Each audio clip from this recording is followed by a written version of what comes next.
Now, Prime Minister Tony Abbott and several senior ministers have been drawn into a controversy over expenses and travel entitlements. Mr Abbott, George Brandis and Barnaby Joyce have repaid taxpayer funds, and several other MPs have come under scrutiny too. So just what are the rules and do they need an overhaul? Peter Timmins is a lawyer and government transparency specialist. He joins us now from Sydney. Peter Timmins, good morning to you. Good morning, Michael. Do you agree with Malcolm Turnbull, the Communications Minister, that there's some degree of ambiguity over what pollies can claim in terms of travel entitlements? Well, there is, Michael, and there's certainly a need to have a look at the system. We've got a very messy system for payment of entitlements for members of Parliament.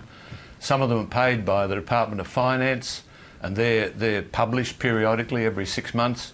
Some are paid by the Parliament itself. They aren't published. If a member of Parliament is a minister, expenses are often paid by the department that they're responsible for. They aren't automatically published either. So it's not only messy in terms of the rules, it's very messy in terms of trying to subject these things to any scrutiny because they're paid by different agencies, and that seems rather strange. Yes, and therefore not very transparent as well. I want to get your views in particular on travel entitlements. Of course, these have thrust a lot of politicians into the news, as we all know, in the last week or so. What are the travel entitlements, and how easy is it, are they to be seen to be ambiguous by the politicians using them? Well, I guess at one level the rules are reasonable, that members of Parliament do need to travel. They need to travel in the course of carrying out their duties as members of Parliament. They're also entitled to travel when they're on other related business. But as we've seen, whether going to a wedding where you rub shoulders with lots of other politicians and some journalists is related to their work, I guess that's very questionable. So Malcolm Turnbull is right. We do need reasonable rules about this. I think we all agree that members of Parliament should be properly remunerated and have taxpayer-funded travel entitlements. But the rules should be very clear. There also needs to be transparency and accountability for the use of that money. And we've got some significant holes in that system at the moment. Let's talk about weddings. The independent senator Nick Xenophon has been very strong on this. He says if you're a politician and you go to a wedding, simply don't claim at all. Would you agree with that definition? Sounds pretty sensible to me.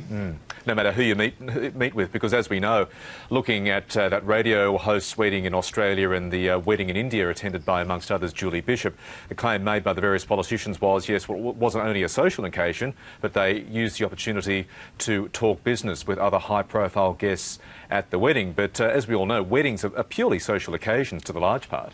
Well, I would have thought so. I guess if there's members of Parliament going off to an occasion that is involving the head of state or some person such as that, that may be a bit different. But the normal run-of-the-mill, I'm afraid Mr Smith's wedding really doesn't sound to me like a state occasion. No. Now listen, the other claim made by Julie Bishop and Barnaby Joyce, who went to this wedding in India, is that they also tacked on meetings either in India and I think in Barnaby Joyce's case in Malaysia on the way back as a way of getting the claim processed. Is that viable? Not just attending the wedding, but tacking on a meeting at the end or at the start of a trip? Well, it's one of those ones where the rules again is a bit ambiguous, and it really should be within our capacity to have clearer rules in this area. This issue's been kicking around for a long, long time. There were Auditor General's reports going back 10 or 12 years about weaknesses in the system, and an inquiry in 2009 headed by Barbara Belcher, a former senior officer in the Prime Minister's Department, made about 25 recommendations for change.